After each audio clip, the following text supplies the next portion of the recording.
Good afternoon and welcome to the Sheffield Futures Showcase virtual event.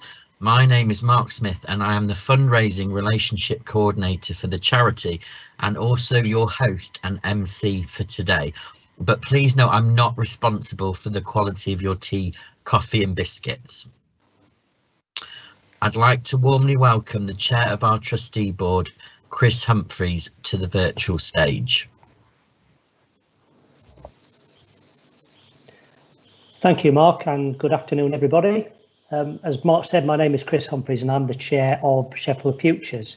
It is indeed my great honour and privilege to welcome you all to this showcase event, and in particular to our first ever online showcase event, which is why I'm welcoming you from my kitchen rather than as I normally would in person. 2020 was always going to be a significant year for Sheffield Futures, but I'm not sure that any of us really knew how significant it would be. 25 years of charity, over 18 years of providing high quality services to young adults in the Sheffield City region, only to be struck at the end of March, as everybody else with, by a global pandemic, to be followed at the end of September by the transition of the youth services contract back into Sheffield City Council, where it's now going to be provided internally. So 2019-2020 has indeed been a difficult year, and the idea of today's showcase event is to show you how the new normal has worked during that difficult year and how we've continued to deliver those services to young adults. What I will say is that it has been incredibly difficult and hard over the last 8 months for young adults. Many were isolated from their normal support networks. Particularly when schools were closed for an extended period of time. They were unable to connect with their friendship groups, with their trusted teachers, with professionals, to their normal support network.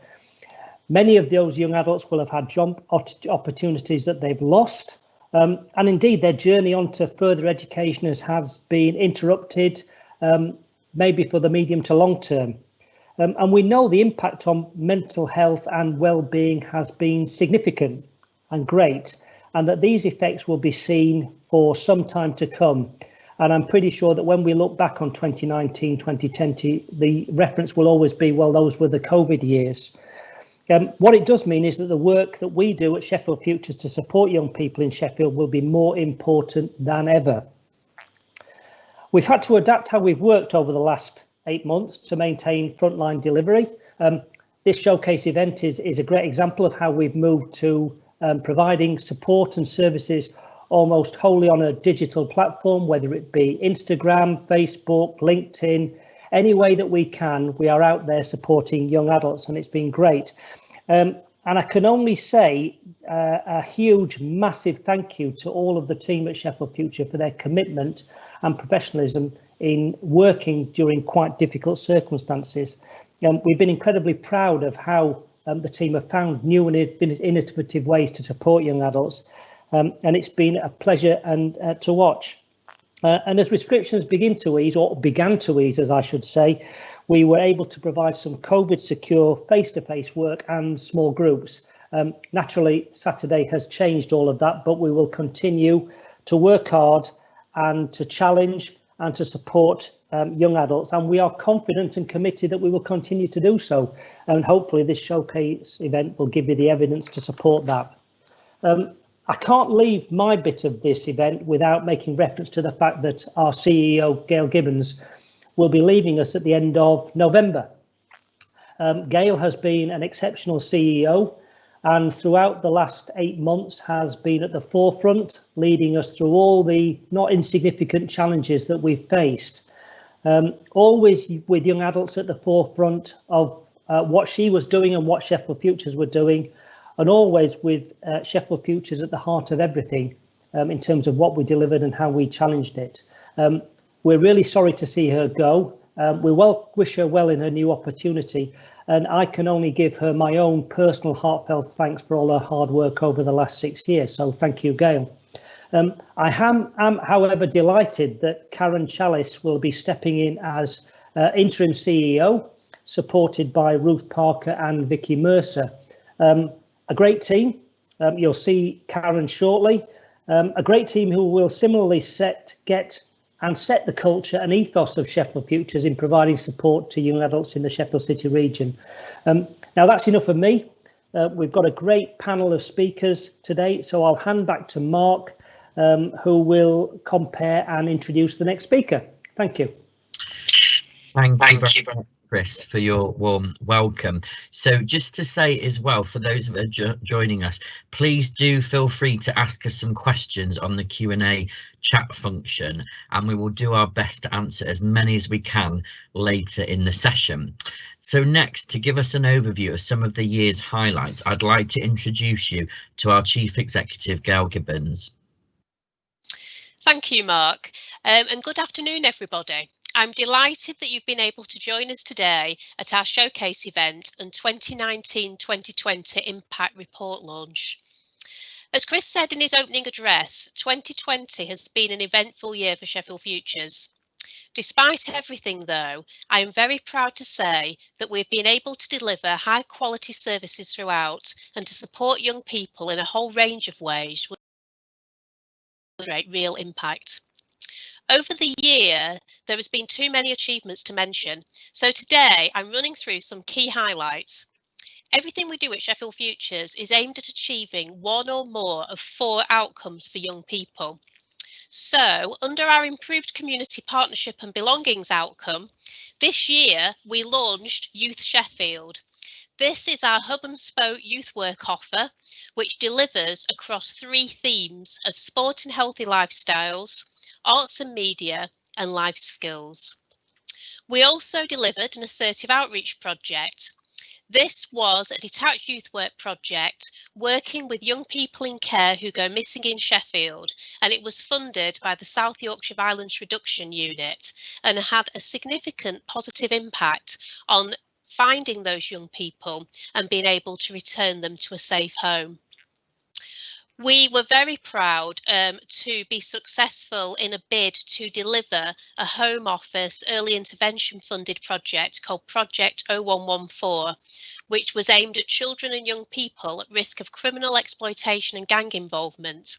And Sheffield Futures was the lead charity, leading 7 charities as well as the local authority to provide early intervention for young people aged 10 to 14 in this area, and also some quite significant educational programmes in our local schools. And last but not least, we delivered several young people-led social action projects, including both the Furvale project, which was funded through the Sheffield Community Investment Deal, and a great project to refurb Woodthorpe Youth Club, which was a project which was specifically led by young people who live in the Woodthorpe area. Secondly, in terms of our second target, improved health and wellbeing, we were really delighted to secure a new enhanced 3-year contract from Sheffield's CCG to deliver our Door 43 service, which is our mental health and emotional wellbeing service for young people aged 13 to 25. We also this year started delivering a counselling offer as part of the wider Door 43 service. Last year and going into this year, we have been able to deliver a range of wellbeing cafes in schools and college, and we also introduced the very successful Wellbeing Wednesdays to Star House. Last but not least, we've expanded significantly our young people social prescribing service, working with primary care networks across the city. For our improved life skills and independence, we have continued to deliver Project Apollo. This is a Department of Education funded social impact bond project which supports care leavers into education, employment and training, including mentoring support and supporting them with the development of soft skills into the world of work. And we also delivered a 1-year legacy programme called Legacy 6, resulting from our 5-year Sheffield City Region Talent Match programme, supporting vulnerable young adults into education, training and employment. And finally, for our outcome around sustained progression into education, employment and training, we were very pleased that our Talent Match programme was shortlisted for an URSA award for its work with vulnerable young adults, and absolutely delighted that Project Apollo won a CDI award for its employability work with care leavers. Our Doing Good Business project, which again is Sheffield City region wide, supporting adults into self-employment and enterprise, was extended due to us exceeding our initial targets. And our Careers Education Information Advice and Guidance Service this year has been reviewed, developed and expanded to give a really great offer of careers guidance in local schools.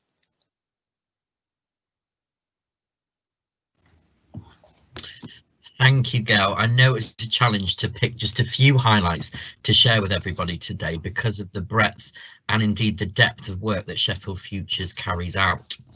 We support young people to achieve their full potential in learning, employment and life to help them secure a positive future. Employability and skills is, of course, a very important area, and even more so now in the times of the global pandemic. Now we're going to hear from Leonard, our Employer Engagement Coordinator, who's going to give an update on our employer services. Good afternoon, everyone. It's Leonard here, and thank you for joining me as I walk you through our employer services.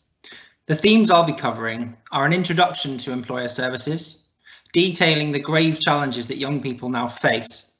I'll highlight the opportunities to mitigate these challenges, the essential role that schools are and will continue to play in local economic recovery.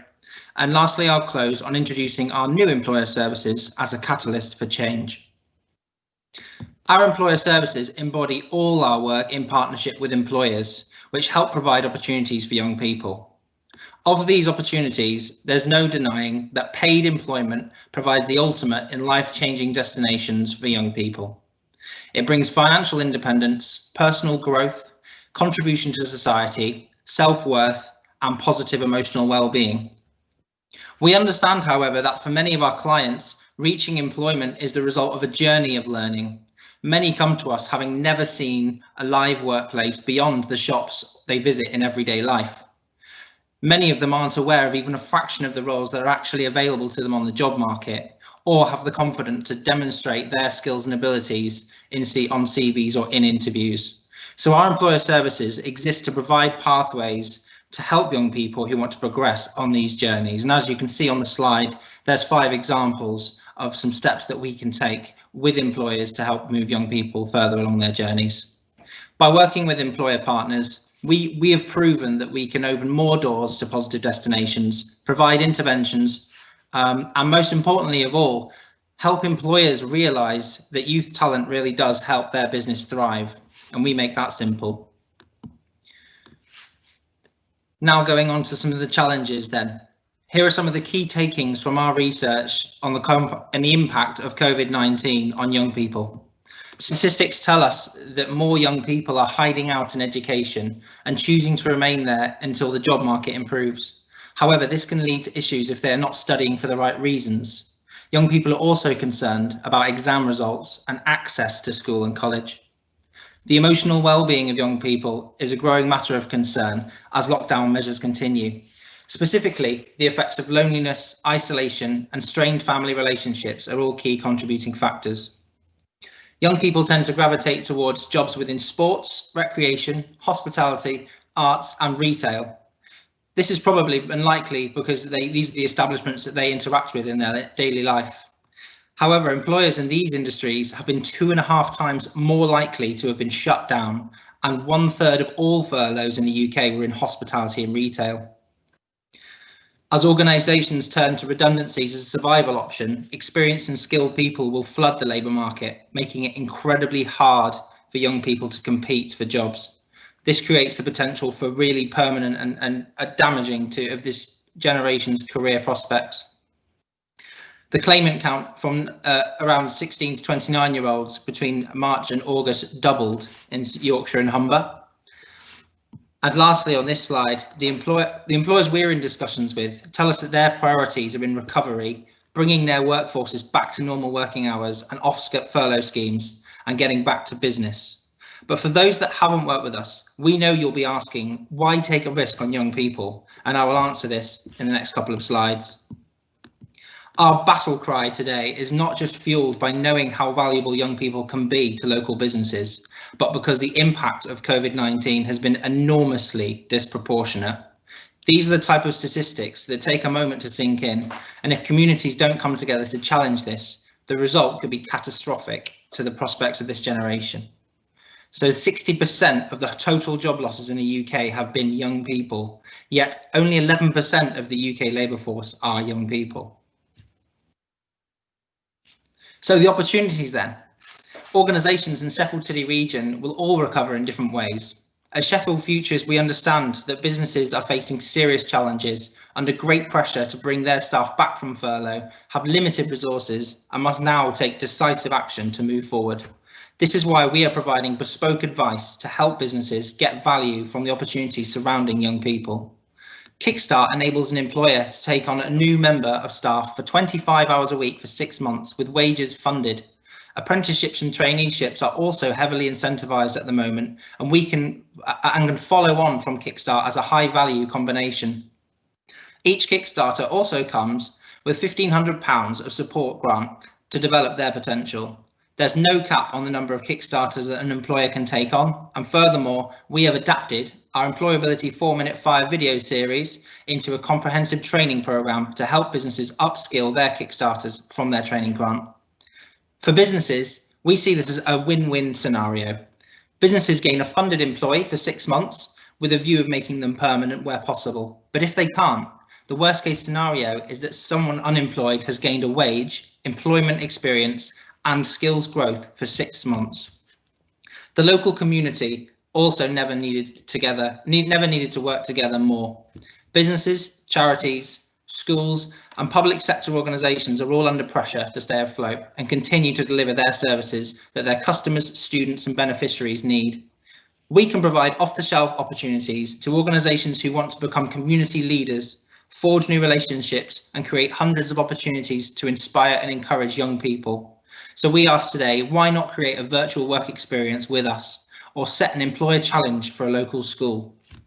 73% of businesses say taking on apprentices improved morale within their organisations.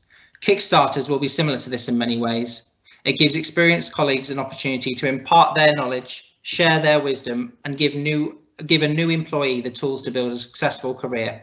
Would your employees relish an opportunity to inspire school students to bringing their role to life? These interactions can bring a great deal of value to both young people and employees. And as a final note, as detailed before, there are a wide range of incentives out there, both permanent and temporary during lockdown, that organisations could use to their advantage, and we can help them understand these incentives. Starting with schools. As many of you will know, Sheffield Futures have a well-established partnership with schools.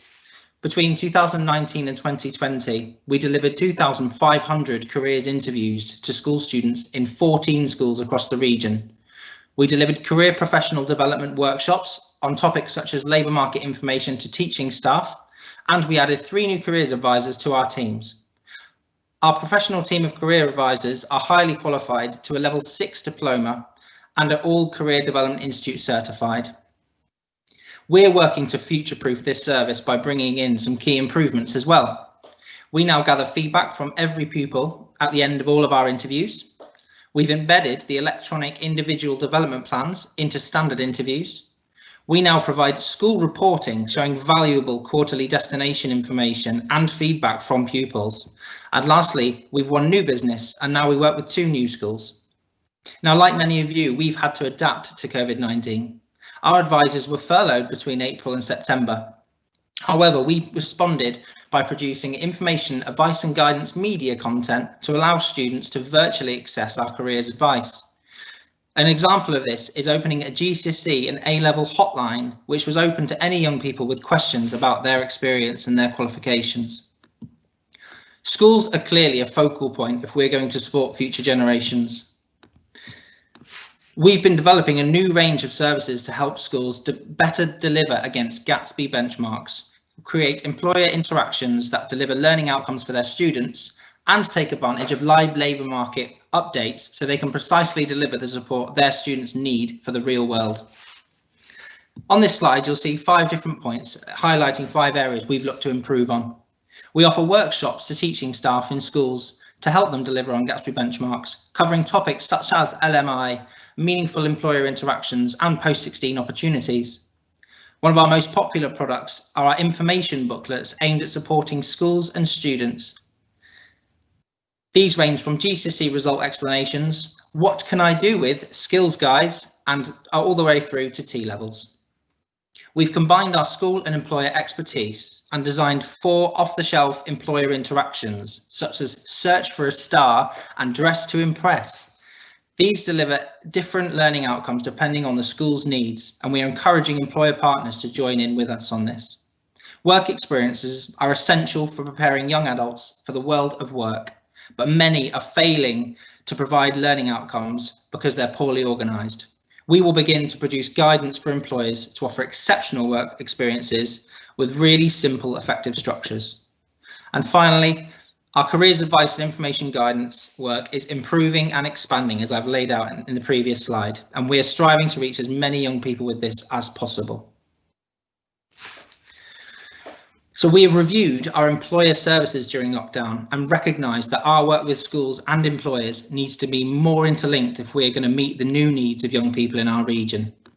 These new employer services act as opportunity catalysts by helping employers and schools create opportunities for young people to learn, to be inspired, have hope, and have clearer aspirations for their futures. We believe that this work will work because it delivers both youth outcomes and tangible benefits for businesses. These services now are offering impartial advice on all the topics that I've just discussed, making an organisation and its roles attractive to young people, attracting talented young people in schools, colleges and in the job market, and finally becoming a Sheffield Futures charity partner. So together we can create positive destinations for local young people on their journeys to success. I would love to hear from any organisation interested in working with us, and thank you so much for listening. Thank you, Alex, very much. Brilliant. One of the things that really sticks out for me from what you said is the point about the disproportionate impact of job losses on young people. 60% is a staggering fact. Also, just to say, we've had a comment in the Q&A to say awesome work, Alex, so well done for that. And on that note, please remember to keep adding your questions in the Q&A box, and we will look to answer as many as we can towards the end of the session. So now I'd like to introduce Faye Campbell, the project coordinator for the award-winning Apollo project, who will give you some insights into the fantastic impact this project has been making on young care leavers. Now, Faye's presentation and some others later include some short videos. Just to say, we've got the sound quality as good as we can, so please pay extra attention for these to make sure you don't miss anything. So over to Faye now. Thank you. Thank you, Mark. So I am Faye Campbell and I'm Project Apollo Coordinator. I'd like to start by talking about care leavers and why do care leavers need additional support to transition into adulthood. Take a look at the hard facts, statistics that are both shocking and sad. Care leavers are amongst the most vulnerable young people in society. The effects of childhood trauma staying with them throughout their lives. They're 3 times more likely to be neat than their peers, 25% more likely to be homeless, 25% more likely to be involved in the sex work industry, 40% more likely to be in the criminal justice system, and 88% of care leavers said they were depressed some, most, or all of the time that they were in the care system.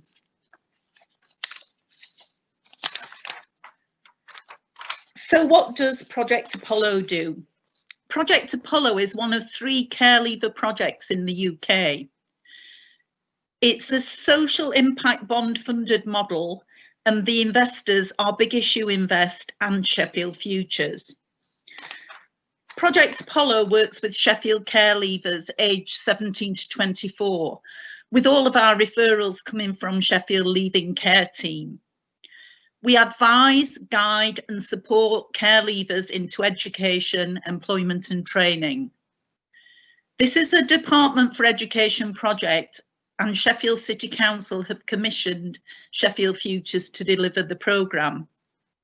100 care leavers have been recruited to the programme, and those care leavers have been offered up to 3 years support from a dedicated transition coach. Our coaches work with care leavers to help them access work experience and voluntary work placements, to achieve educational and vocational qualifications, to find employment and to help them sustain that employment.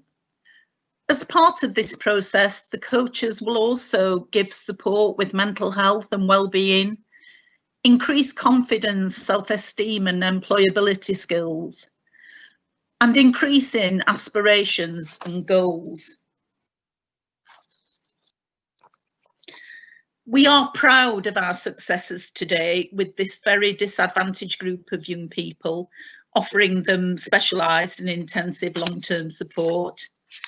We've had 57 young people starting in employment, 43 entering training and education courses, 21 entering work experience or volunteering placements, and 19 achieving accredited qualifications to date. One of our young people has been employed by a local company as a finance assistant. He's now a valued member of staff and is currently working towards a professional qualification. His ambition is to qualify as an accountant, and this goal is supported by his employer. Sheffield City Council has more than doubled the number of care leavers in apprenticeships with them, and is working with Project Apollo to develop processes to support those care leavers in employment. Work has been done with Amazon to guarantee care leavers an interview for their opportunities, and their recruitment staff have been trained to adapt their interviewing style for care leavers. A successful partnership between Project Apollo, the Care Leavers Covenant and Anchor Hanover Care has recently seen the first Project Apollo participants secure employment in a local care home. These are just some of the examples of successes that the project has achieved. Project Apollo is always looking for new ways of working with care leavers who are often difficult to engage and struggle with structure and routine. Recognising that our care leavers need motivation and learning support, a partnership with Shipley College was formed to deliver an accredited Level 2 qualification to care leavers.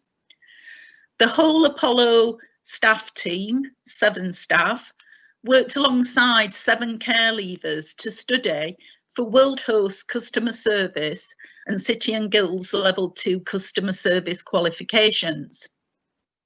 Project Apollo delivered full-day recap sessions and evening revision sessions in addition to the taught sessions by Shipley College to prepare the young people for the exams. The Apollo staff sat the exams alongside the young people under exam conditions. Tara Durham, the Shipley College tutor who delivered the course, said it was one of the most rewarding things I've done in my teaching career, having had no previous experience of working with care leavers and understanding the challenges they faced. The 2 exam invigilators were also very emotional, seeing the reactions of the young people when they received their results on exam days. It was a challenging, exhausting, but ultimately very rewarding experience for everyone. The next slide shows our lovely care leavers, the Apollo staff and the Shipley College tutor during the course. We are very proud and happy for our care leavers and staff achievements to be recognised. Project Apollo was highlighted as excellent in the Sheffield Children's Services Ofsted inspection, reflecting the fantastic partnership working we have with Sheffield Leaving Care Service. Project Apollo was shortlisted for the Ursa Awards Team of the Year category. Although the project did not win, it was highly commended.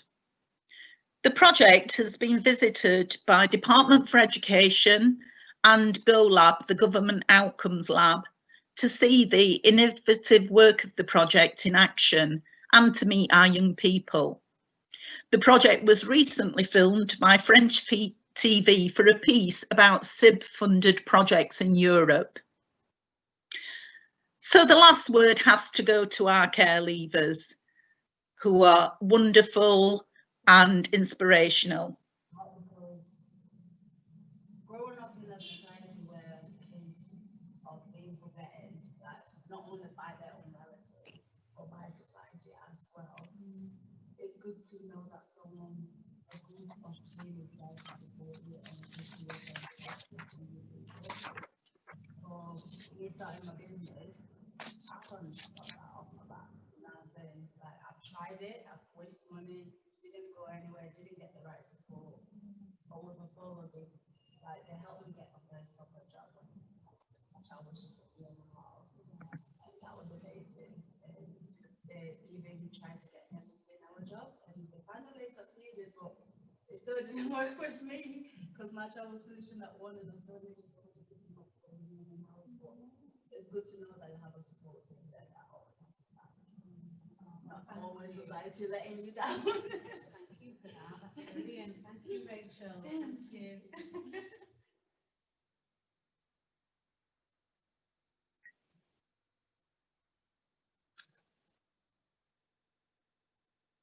So all means you just have a good support network, and obviously I'm sort of you about everything, so it's quite nice that you've got someone to help you. And obviously you've given me a lot of job searches that's helped, and you've also like understanding about like if I don't want it, that's fine, but we've got to get the next thing done, and it's quite helpful to know that you've got other people like that helps.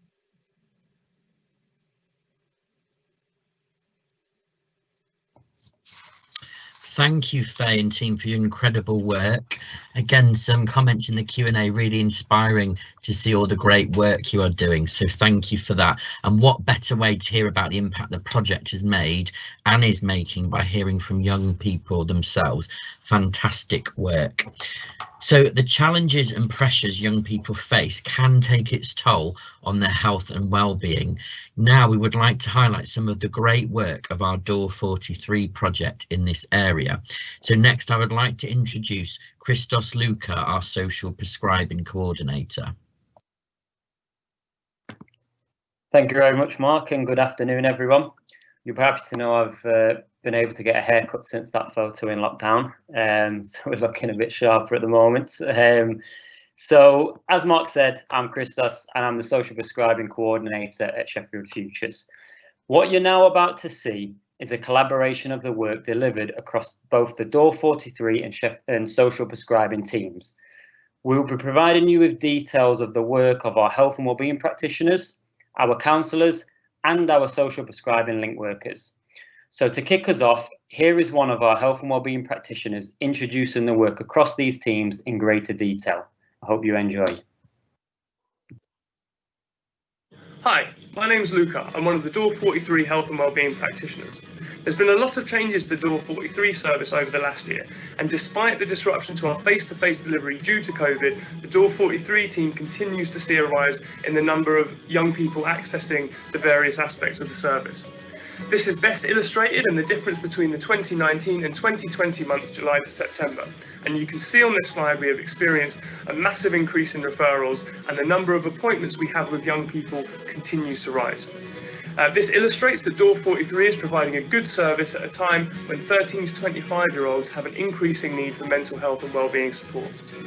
In addition to the health and wellbeing team, we now serve the young people of Sheffield with a social prescribing service, counselling service and a helpline service to support the young people and their families in the evening and on Saturdays. I'm now going to speak briefly about each part of the Door 43 team. The health and wellbeing team continue to offer a variety of interventions, which you can see a summary of on this slide. All aspects of the health and wellbeing delivery has been adapted so that we can continue to deliver it all safely, even under COVID restrictions. And we continue to offer COVID-safe face-to-face appointments where young people face barriers to engaging in the aforementioned offers. My colleague Michelle will be giving you a bit more detail about the health and wellbeing offer shortly, including some feedback from young people, which we are all really proud of. The health and wellbeing team continues to work closely with CAMS, ensuring young people, when needed, have a smooth step up into CAMS, and young people, when they are able to, have a smooth transition into the Door 43 service from CAMS. We also have regular consultation with the primary mental health workers at CAMS to ensure that our direct work with young people is as good as possible. In addition to the health and wellbeing team, there's been a significant expansion of the social prescribing service, which initially started out with one link worker operating through the central team at Star House. There are now 4 more link workers, 2 health and wellbeing practitioners, and this team collectively deliver a social prescribing service to 29 GP surgeries across 6 primary care networks in Sheffield. The social prescribers do an amazing job of supporting the young people of Sheffield, but I'll let them tell you about their good work shortly. We now also have 2 counsellors, which further increases the breadth of presenting issues we can help young people to overcome. And we now support young people to overcome difficulties they face due to difficult or traumatic experiences they may have had. Rena will tell you more about this shortly. We are always making new connections with other services to ensure effective multi-agency working, which ensures interventions specific to the young person's need, smooth transitions between services, and in turn, good outcomes for young people. This slide shows some of the other services we work closely with. I started at Door 43 last summer, and as we continue to develop the service, I continue to feel more and more proud to be part of the Door 43 team and how we support the young people of Sheffield. Thanks very much for your time. We have had a busy year as the core health and wellbeing teams. We have moved from being an exclusively in-person service to virtually supporting young people within a matter of days when lockdown was announced in March. We adjusted our services quickly as we knew that Door 43 would be crucial for the young people of Sheffield at this time. It was a learning curve which has had its challenges but has also had its benefits. I'm Chris, I'm one of the health and wellbeing practitioners with Door 43. I hope you're all okay during this really confusing and stressful time. We are still offering our weekly Wellbeing Cafe, which is a structured place for young people to connect with others and themselves. When we were in person, we would offer a variety of sessions ranging from yoga to poetry and from organising random acts of kindness to Halloween parties. We know that young people really benefited from this time in the week as it built up social skills, enabled new friendships to be made and provided a community for many. We have moved this online and now meet with a regular group and guide them in activities such as quizzes, psychoeducation sessions, games and discussion. Feedback from some of these young people state that this is an important part of their week and they make it a priority to attend. In addition to the Wellbeing Cafe, we are also offering a new walking group for young people over the age of 18 to attend. This is supported by 2 wellbeing practitioners with the aim of bringing together a group who will spend time supporting each other whilst enjoying the benefits of walking and being together outside. All these elements we know have a significant impact on a person's holistic well-being, and so we're excited to see young people engage with us in this way. Wellbeing Wednesday is another service we had to adapt from being in person to being online. Young people can still begin to talk to a wellbeing practitioner as and when they need to. We knew that this was one part of our service that we had to get up and running quickly, and so within a week of being in lockdown we offered this out and started working with young people either through online chat, video calls or phone calls. This is also how we work with our caseloaded young people. We have continued to see a rise in the number of young people wanting one-to-one support from us. We spend around 6 sessions with each young person unpacking the issues that they have identified as being important to them. We work with a wide range of themes, but currently are seeing many young people being referred who are struggling with anxiety, which comes as no surprise. Where we can, we try to build partnerships with school and other agencies that might also be supporting this individual to provide a more holistic approach. In amongst this time, we have also recognised the opportunity for new work to take place, and so we have developed several new ways of supporting young people. One of these ways is through our Instagram, which has had a very steady stream of new followers. Each member of the team has contributed material on a wide range of subjects around the theme of health and wellbeing. Some have focused on having fun, some have focused on staying healthy, others have focused on psychoeducation, and some have been focused on interacting with young people to get their input and ideas around how to stay safe and well. It is an important part of our service, and many of our followers have told us how useful it is to have a place they can return to get support at any time of day. We have been a busy team, with many of us picking up new skills and experience while using our existing expertise to support young people in these strange times. We are honoured to hear some of the stories of how Door 43 has impacted the lives of these young people in Sheffield, and continue to work hard to ensure that even with these ever-changing circumstances, we are continuing to respond effectively to what the young people of Sheffield need. Social prescribing has been a key growth area for Door 43 as a service over the past year. The Door 43 social prescribing offer focuses on improving health and well-being through access to local activities and groups. Young people are supported by a link worker who works with the young person to develop a wellbeing plan that connects them to community-based opportunities. Social prescribing can support young people in a variety of ways, including building resilience, becoming more physically active, and developing social networks. Initially, the Door 43 social prescribing offer was delivered by a single citywide link worker based at Star House. This link worker operated as part of the Street Games project, a national programme in collaboration with the University of East London. Following the success of this initial delivery, the Door 43 social prescribing offer has grown significantly. In November of 2019, 2 new link workers were recruited to work within the West 5 and Porter Valley primary care networks. In 2020, 4 more PCNs have come on board, Network North and Upper Don Valley in February, the University of Sheffield Health Service in March, and the Foundry PCN in October. This means that the social prescribing service now delivers to 29 GP surgeries across 6 PCNs, with another looking to get involved in the near future. This is as well as our citywide delivery from Star House. The social prescribing service has seen high levels of engagement across all its areas and consistently delivers increases in health and well-being for clients, despite a variety of presenting issues, including anxiety, self-harm, social isolation, the impact of COVID-19, and financial concerns. Social prescribing engages young people with a vast array of activities and community groups, with each young person being supported to access services that suit their individual needs and interests. Door 43 set up a new mental health counselling service during lockdown and rapidly adapted its provision to provide online informed sessions to young people. Our counsellors use a person-centred approach which is flexible and tailored to meet individual needs. Our 2 half-time counsellors engage 23 clients in counselling, delivering 110 sessions between June and October. Our counsellors find that despite COVID, client engagement has been very good. The majority of missed sessions occur prior to assessment, and once engaged, clients have usually attended successfully. Evaluation scores done using core outcome measures show marked improvements for clients. The example below shows after 11 sessions, a young person presenting with a core score of 21, high level distress, showed rapid improvements in mental health and left with a core score of 3.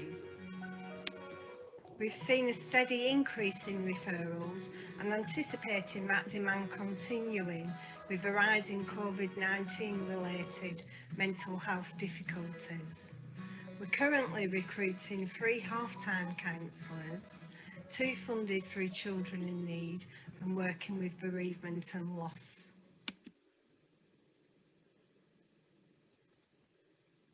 Before I started therapy, I was very unhappy. I didn't have any hope for the future. It wasn't something I thought about a lot because I didn't think I was going to be in it. I was lonely and distant from my friends and family. I think I spent a lot of time being angry at myself for not being in control or being able to fix the situation. I had no concentration, so it was really hard to focus on anything I used to enjoy, like reading. I didn't know who I was anymore, and I was always adamant I could beat it on my own and look after myself. I hated myself for relying on other people. I needed to be perfect. Everything always had to be perfect. I could never achieve that.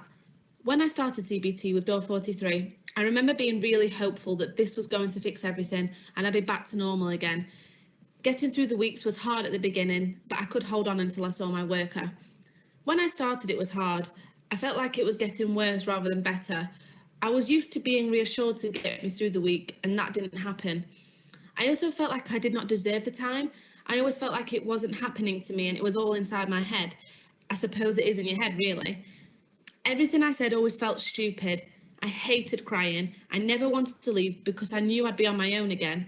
But then at the same time, I hated it because I always felt so uncomfortable. I was so used to keeping everything hidden and putting up a front, so it didn't feel right to talk about me. The best part of it all is when everything seemed to finally click.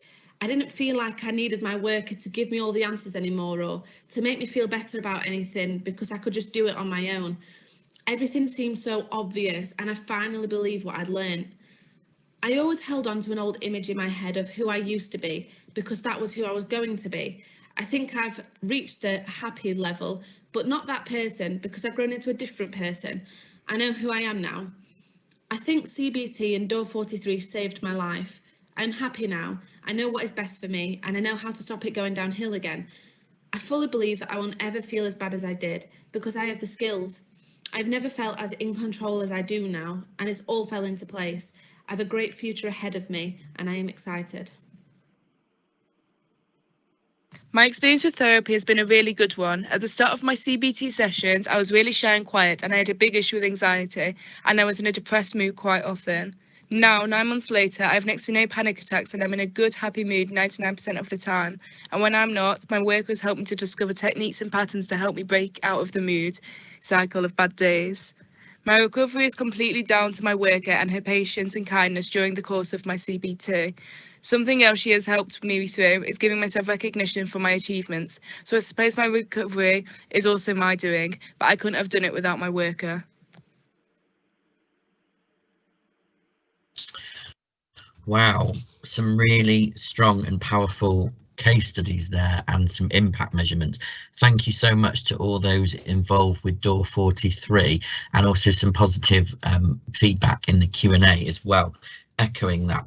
I also wanted to say we ran a fundraising appeal during lockdown to help support the work Door 43 were doing, which raised over £1,200. So thank you so much to everyone who donated, including families of young people we'd helped through the project who'd made face masks and then were asking for donations to support the charity. Now I'd like to introduce one of our young advisors, John Slingsby, get my teeth in, who with other young people are going to talk to us about how young people get involved in so many different ways. Thank you very much, Mark. Yeah, hi everybody. It's me, John Slingsby, a young advisor for Sheffield Futures. That's me on the screen. Unlike Christos, I've not had a haircut in a while, so my head just does look like that, perhaps even worse. Anyway, let's start. I'm ready to go. So, what does Sheffield Futures believe, I hear you cry? Please be a bit quieter, my cat's sleeping. Don't wake her up, she gets a bit mad. So, they believe that all young people have the right to be heard and to have their views valued and acted upon. So services and departments at all levels will be much more effective when young people are involved in shaping the services they use. So there are significant benefits to the quality of the services provided. And young people benefit greatly if they are able to participate effectively. Now, you're going to be hearing from two of my colleagues. There's Jess, she's on now. Hi, my name's Jess and I've been part of the Young People's Involvement team for roughly about 11 years now, starting as a Sheffield Youth Counsellor and then moving on to be a Sheffield Young Advisor. Participation and involvement to me means that young people have a say within projects that involve them. That could include the delivering, the development, the evaluation of these projects, as well as making sure that young people come together to work closely with their communities, but also locally, regionally and nationally. I've seen the difference that involvement makes to young people and the benefits that it gives these young people, including myself. I've seen that it means that young people gain confidence, gain skills that they would have never gained before, and these are all transferable skills and attributes. I've also seen the difference that it makes within the community. I've seen how it improves community cohesion, it makes communities safer and more accessible, and it also gives the community a greater awareness of what is available.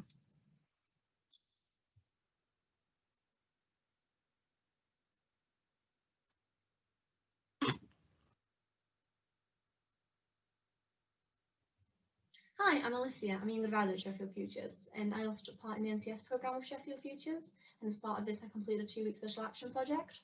So for my social action project, my team and I decided to focus on mental health awareness, and specifically for the charity Chili Pet, and we did this by creating some leaflets and some business cards that we could hand out to try and give people a basic overview of the charity and where they can find support and where they can actually give to the charity if they wanted to as well, giving them also some links to find some more information about it if they wanted to. But we had the freedom when we did our social action project to choose a topic that was important to us. So we chose mental health awareness, whilst others chose to be directly more involved with the local community. And taking part in the NCS social action project and the programme in general is a valuable opportunity to be able to engage with people from other schools, and then you bring together everyone's ideas and experiences to focus on something that you find important. And giving back to your local community is just an incredibly rewarding experience. Particularly knowing that your social action project is actually able to make a difference. And during my NCS programme, I applied to be a young advisor at Sheffield Futures, and this is where I give a young person's perspective on services to try to make them more young person accessible and approachable. So part of my work as a young advisor has been to go into schools and work with students in the Key Stage 3 area to try to teach them about the effects of knife crime and gang violence within local communities.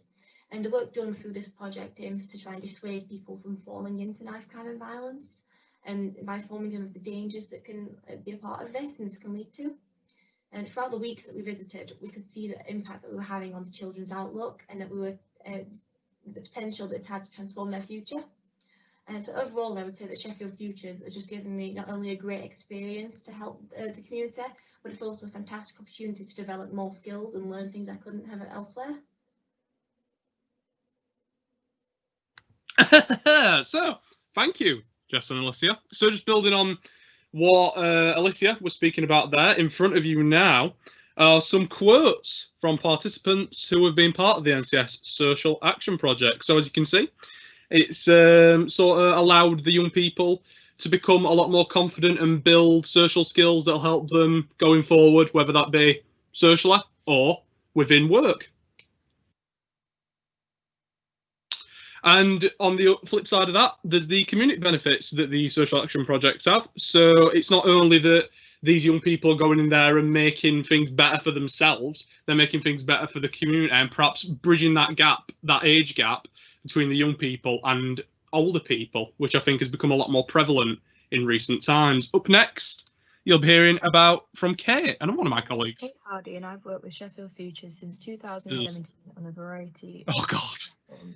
From being a member of Youth Parliament for Sheffield East to a young advisor to a peer mentor for the Audible 1-4 project. Sheffield Futures has given me unparalleled opportunities, from helping with the Make Your Mark ballot to attending the youth annual sitting at the House of Parliament, to create a podcast, to speaking on ITV Calendar about Brexit. But I think the thing that I'm most grateful for is that it has led me to find a vocation that I'm truly passionate about, which is youth justice and in particular knife crime. I've been able to speak out on the issue on a number of platforms, from Hallam FM to the Sheffield Star to on a panel with the Chief Commissioner of Crime for South Yorkshire, all thanks to Sheffield Futures. I now plan on studying to become a civil servant, largely due to the experience, support and clarity that the charity has given me, with the hopes to make real change in society in which we live. Okie dokie. So, thank you very much, Kate, for saying her bits and bobs about her journey from Youth Cabinet to Young Advisors. So, the project that we've got on here is the Woodthorpe Youth Club and Social Action Project. What is that? I hear you scream once again. Please stop. You're scaring my cat. So, what it is the basic gist of it was that it was a bunch of young people from the Woodthorpe area renovated their whole youth centre that was neglected a little bit. So what they did, they went and they spruced it up. You can see some pictures there. It looks quite nice. If I was from Woodthorpe, I'd go there. So, but it's not just about that, just sort of like making a place look nice. What it is it's that sort of bit about sort of building sort of youth investment in that area. So these young people who worked on this project will forever sort of have that thing like, yeah, I built this. I was able to sort of not only make things better for myself, but make things better for my area. Whenever they sort of leave Woodthorpe or leave Sheffield or whatever, and they can come by, they can see the good work that they've done in regenerating this youth club. So regenerating this youth club. I think that's one of the big positives that sort of Young Advisors and Sheffield Futures do. It allows sort of young people that opportunity to do things that they wouldn't normally do and improve things in their communities that they might not have known how to do before either coming to Futures or Young Advisors. Oh, there's me. I'm John, a Young Advisor. I've been doing it since February 2019, and I'm here to tell you today about Young Advisors. So before I joined Young Advisors, I'd hit rock bottom. I was doing nothing, my confidence was shot. But ever since joining Young Advisors, it's allowed me to build that confidence back up and do things that I never thought I would have been able to do just before I joined. I've been doing presentations to groups like MAST, which we've been doing for over a year now with Communicating with Family Project, and the I Will Foundation, which has allowed us again to engage young people and communities in a very, very positive way. And I think that's the big selling point of Young Advisors. It allows young people to engage in projects and opportunities that I don't think you'd normally get as a young person. So that's the real positive of Young Advisors for me. It's that ability to get young people to engage in things they wouldn't normally. And that's why I love working for Young Advisors.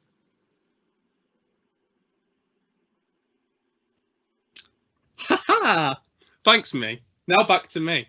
So yeah, a lot of the things that were sort of covered in that video with especially with the mass stuff, which is the quotes that you're seeing in front of you. Isn't that cool? So as you can see, sort of the quotes are very, very positive, which is good because I did some of that work and I'm proud of that. But I think that's the big thing, and I just want to build upon what I said. That's a very arrogant thing of me to say, but I've said it anyway. Which is, yeah, for me, the big thing about Young Advisors is that it's allowed me to go from being depressed, from being not knowing what to do sort of with myself, to being part of a genuinely good group of young people. A few of them, well, not few of them, that sounds bad. Oh my God. But I genuinely consider like a lot of them friends, and that's something that a few years ago I don't think I could have ever seen myself doing. It's allowed me to sort of like get on with people, sort of meet new people, learn new things. Like with the mass stuff, I wouldn't be speaking here if this were 2 years ago. I wouldn't be talking about my cat. I'd be sort of going, I don't want to do that. I can never sort of see myself doing that. But here we are. And that's sort of the big thing that's really, really good at Young Advisors. It helps people who I think might not know what sort of their next bit is in life, and sort of helps them sort of, it like nudges them a little bit into that sort of, this is what you could do. It offers different options. And that's the other big thing about Young Advisors, is that it allows the young people of Sheffield to make a genuine difference in their communities, in doing things that they probably would never have the chance to do if they didn't join Young Advisors. Thank you very much. Thank you so much to John and colleagues, and of course John and his cat. I don't think anyone could argue about the benefits of involving young people after hearing those words. And thank you for being so open and so inspiring with your words. Absolutely brilliant. So far, we've been talking about what we have done over the last year and looking back to recognise the positive impact Sheffield Futures has made on young people and communities. Now, I would like to introduce Karen Challis, Head of Operations, who is going to talk and focus on looking forwards and our approach in the coming months. Thanks, Mark, and hello everybody. And it's truly inspiring to be able to talk about the future based on all that fantastic evidence of great practice from Sheffield Futures already. Sheffield Futures Forward Plans builds on a 25-year track record of quality delivery and means that we can face this very different operating environment with real confidence. Earlier this year, we identified and have continued to prioritise 3 main areas to take us through and importantly beyond the current pandemic. Firstly, we're going to continue to deliver an accessible and localised youth offer, expanding our Youth Sheffield brand and working in partnership with Sheffield City Council's youth provision, as well as colleagues from the voluntary sector. Our history of working in partnership to maximise delivery creates an excellent platform to operate effectively in this space. Secondly, employability and skills to support young people of Sheffield to achieve their full potential, knowing, as we've already heard, that the pandemic has hit young adults in the workforce hardest of all, and this will create a lasting and potentially negative impact. Working with employers will be the cornerstone of this work, and we will also prioritise working pre and post 16 with our career development offer, working with schools to develop aspirational and realistic career plans. Thirdly, we'll be looking at building on our very well respected Door 43 service, which was launched last year by Dan Jarvis, and a growing social prescribing health and wellbeing service, which we know are already in significant demand and inevitably are growing in need. Sheffield Futures is a values-driven organisation, and we continue to push forward from a strong ethical basis, which puts young people at the very heart of what we do. To deliver our breadth of provision in a unified way means our operating model sits firmly on these 5 key principles. Firstly, we invest in our people to ensure a flexible and professional delivery model. Our team is an experienced and passionate one, and supporting our colleagues to operate to nationally recognised standards is the hallmark of our service. Secondly, we will actively seek out good practice to deliver the very best evidence-based offer. For example, our success with Apollo shows how we can create new partnerships, new delivery models, and engage with some of the most disadvantaged and needy young people in the city when they need us most, creating award-winning and lasting impact. As my colleagues have already described, we're developing new ways of working with young people. Sheffield Futures quickly developed an online offer when we moved into lockdown, with a stronger presence across social media and a new safe communications platform for our online group work. Alongside our plans to continue to develop our digital approach, we're also looking at expanding our counselling offer, our wellbeing cafes into communities, and growing our social prescribing activity menu for when it's safe to deliver face-to-face work again. Thirdly, we're already engaged in high-level national, regional and local fora to ensure effective strategic input and lobbying. For example, our Chief Executive has been part of the influential nationwide youth employment group, which has shaped government thinking on support for young people through the pandemic.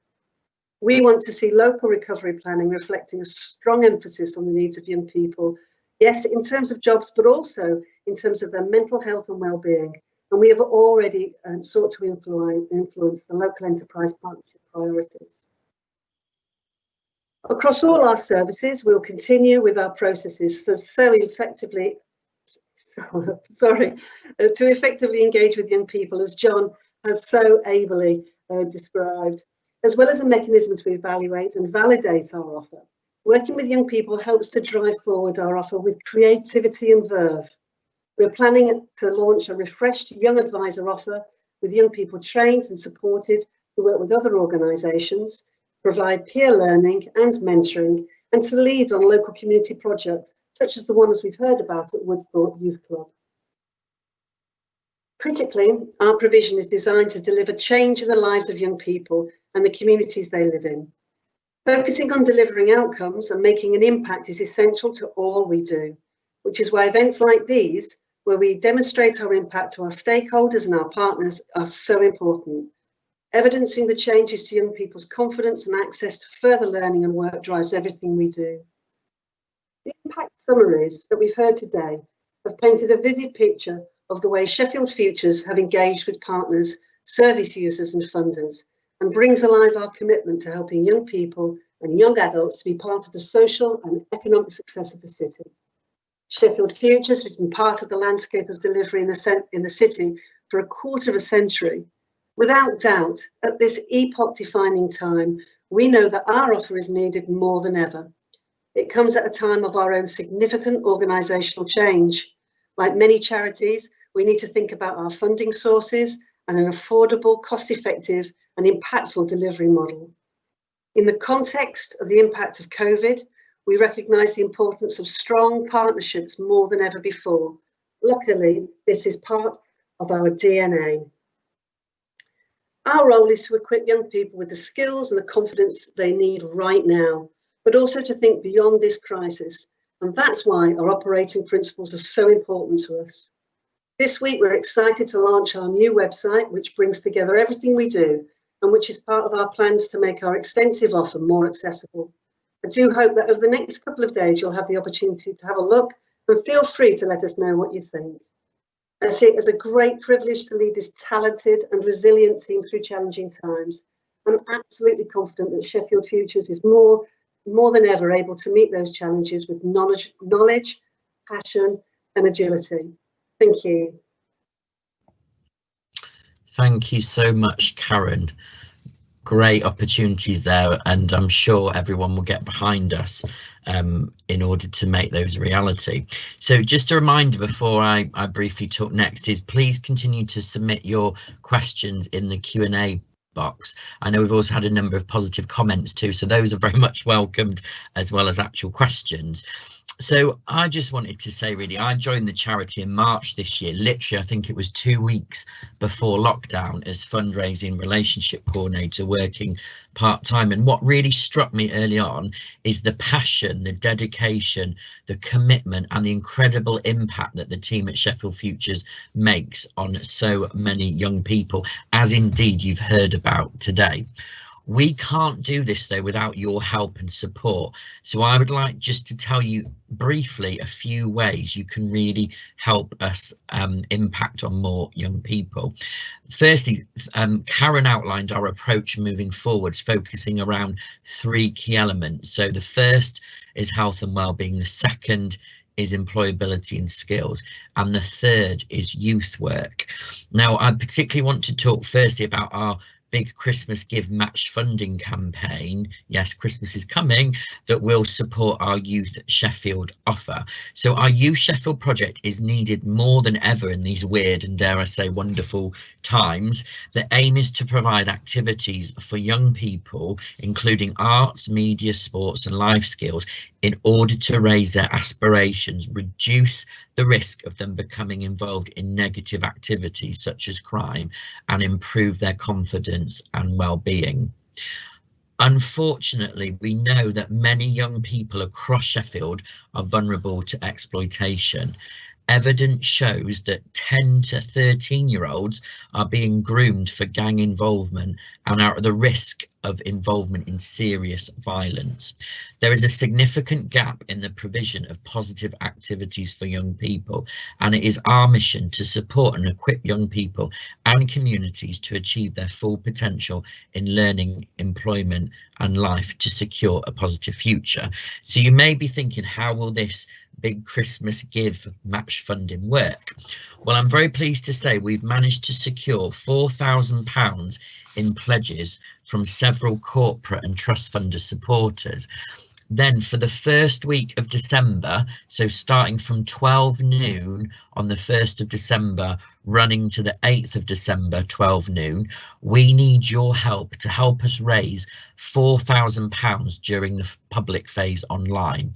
If we manage to do that, it will unlock the £4,000 we already have in pledges to make an £8,000 pot. So I hope you're following the math so far. So please keep an eye out on our website and social media channels for information on how and where to donate in the first week of December. It will go live on the 1st of December. So secondly, I'd like you to consider, please, could you afford donating £3, the equivalent of a coffee a month? or even £5, the equivalent of a coffee and a cake per month, to Sheffield Futures and become a regular donor so we can continue our fantastic work.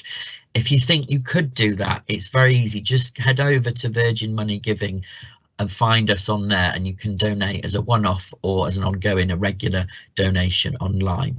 And finally, last but not least, we are grateful to have a number of ambassadors in Sheffield that help us to promote the charity, raise our profile within the local communities, as well as doing many other things using their specialist talents. So if you're interested in helping in any of these ways, or indeed other ways, please do get in touch with me. Drop me a line at fundraising@sheffieldfutures.org.uk. So thank you so much. So we're now going to move on to some of the Q&A section. I have to say Michael Parkinson makes this look absolutely easy, but bear with me as I do my best, really. So okay, so the first question I'll ask Gail to answer, please. Let me just find it. So a question: can we have a list of all those who are still in Sheffield Futures that were on the original email contact list, so staff that have moved over to the council? It'd be really useful from a referral and collective support point of view. Yeah, we can't give you a list of a full list of the staff at Sheffield Futures and the ones who've moved to the council, but what we can do, whoever's asked the question, is just to let you know that if you have some contacts that were working at Sheffield Futures and you think they've transferred to the council, they have got an out of office that we've agreed with the local authority will stay for 3 months, which actually has their new email address, so it automatically will transfer and you'll be able to get in touch with them through that route. They all have generic council email addresses. Equally, if there's something more specific that you'd like some help with, please drop either Karen Challis or Alex Leonard an email and they'll definitely be happy to help you with that. Brilliant, thank you very much, Gail. One for Faye, I think, at the Project Apollo. So a question from Carol Fordham: do you tell the care leavers you work with about the online counselling and emotional wellbeing information and support available from Cooth, I think that's how you say it, for care leavers up to the age of 25?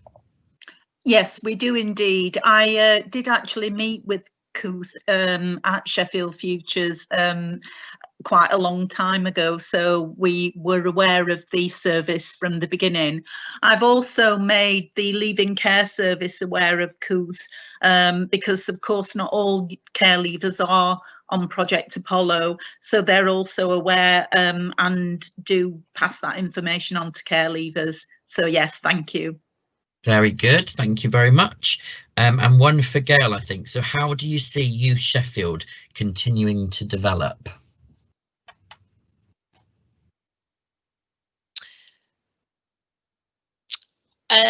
Sorry, I'm slightly distracted because I thought I'd turn my camera on, but I have now turned my camera on, so hopefully you'll all be able to see me. So Sheffield Futures, how do we see ourselves developing in the future? Was that the question, Mark? How do you see Youth Sheffield, particularly around Youth Sheffield? Yeah, Youth Sheffield. So Youth Sheffield is our youth work brand, and we're really excited about the future of Youth Sheffield. We have just recruited a small, it's fair to say, but a brand new youth work team who are incredibly passionate about this work and very skilled and capable. As many people know, Sheffield Futures has been delivering youth work for over 18 years, and we are very proud that we are able to deliver a qualified professional youth work service. So our plans moving forward are several-fold, really. We are hoping to do some open access youth work, COVID restrictions permitting, of course, and we've got some plans around that.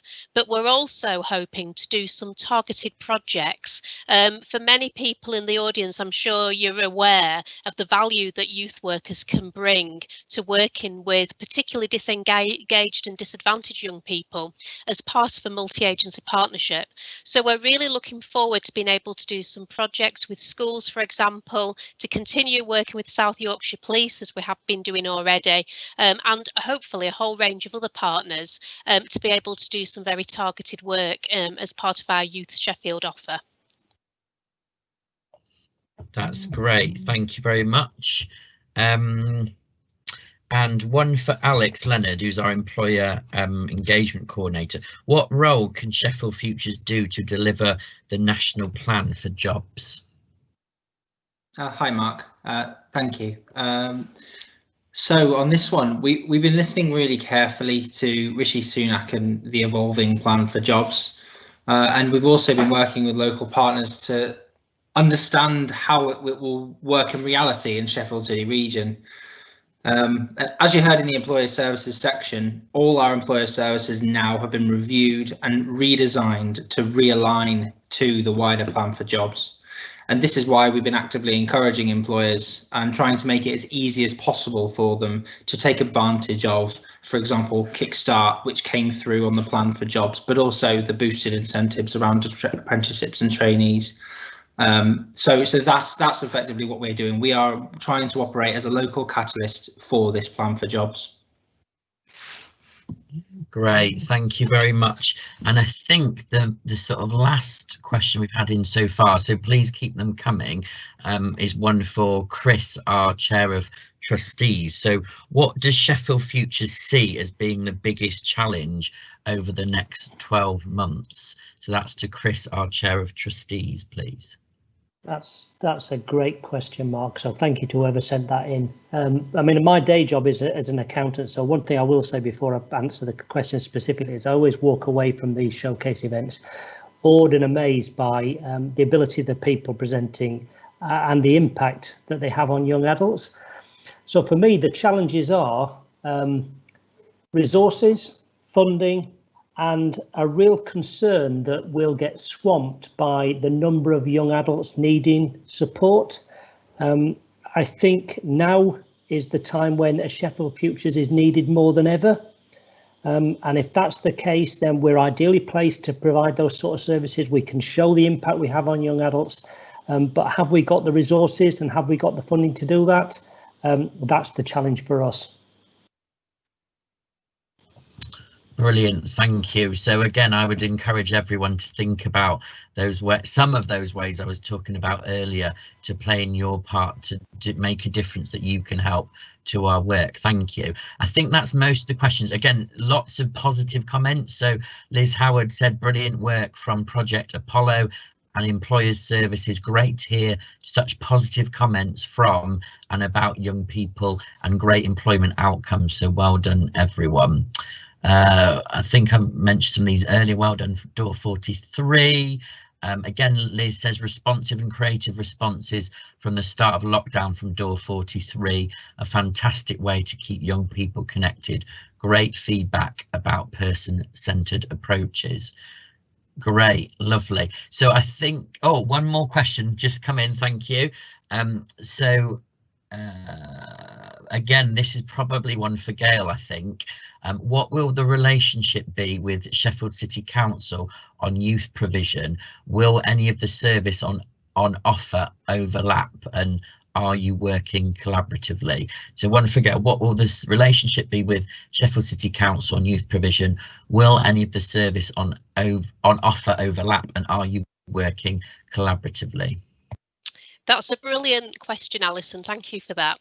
The answer is yes, we will be working collaboratively. So, as you know, the majority of our former youth work provision was part of the transfer back to Sheffield City Council at the end of September.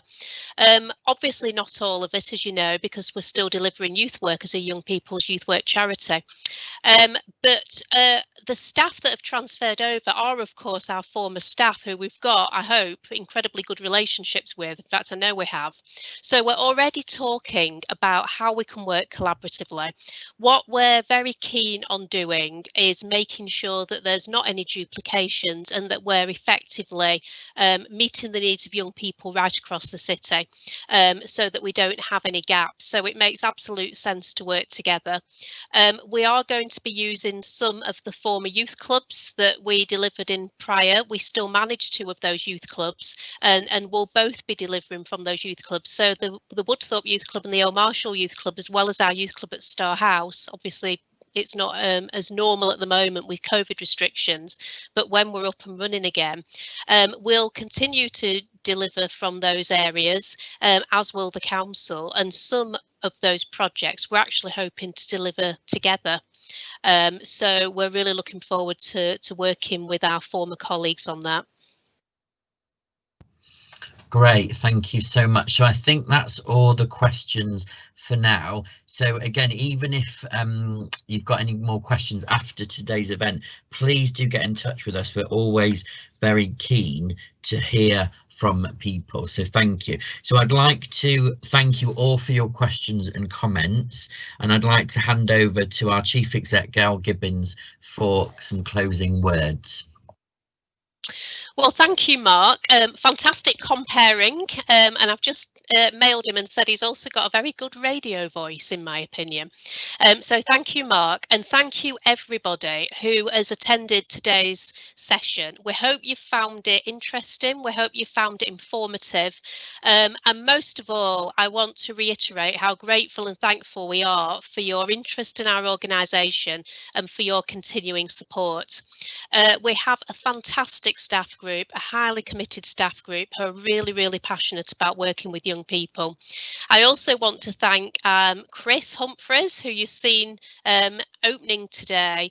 Chris is a brilliant chair of our board, and we've got a really dedicated board of trustees, and I've certainly always been incredibly thankful for that as well. As you know from what Chris said at the beginning, I am actually leaving Sheffield Futures at the end of November for a new post. It's been a wonderful organisation to lead for the last 6 years. It really has, and I'm very pleased to put it in the very capable hands of Karen Challis, who's also spoken today as interim chief exec, and I will continue to support Sheffield Futures moving forward. I live in Sheffield. I'm very passionate about Sheffield young people, and it's something I'd like to continue doing even after I've moved on. Just to let you know, anybody who's joined us today, we will be sending you out our impact report. We have a digital version of our impact report, and it really is a good read, although I say so myself. So we're going to send you out a version of our digital impact report for 1920. We'll also send you the link to this presentation, so you've got it. If you want to share it with any colleagues, that's absolutely fine. And we are actually going to upload it onto YouTube if you want to signpost people to that. As you noticed, there was a bit of sound quality problem with our care leavers earlier, so we'll get that sorted out so that you can actually hear that properly a second go. So without anything further to say, thank you once again, and I wish you all a very good evening. Good night.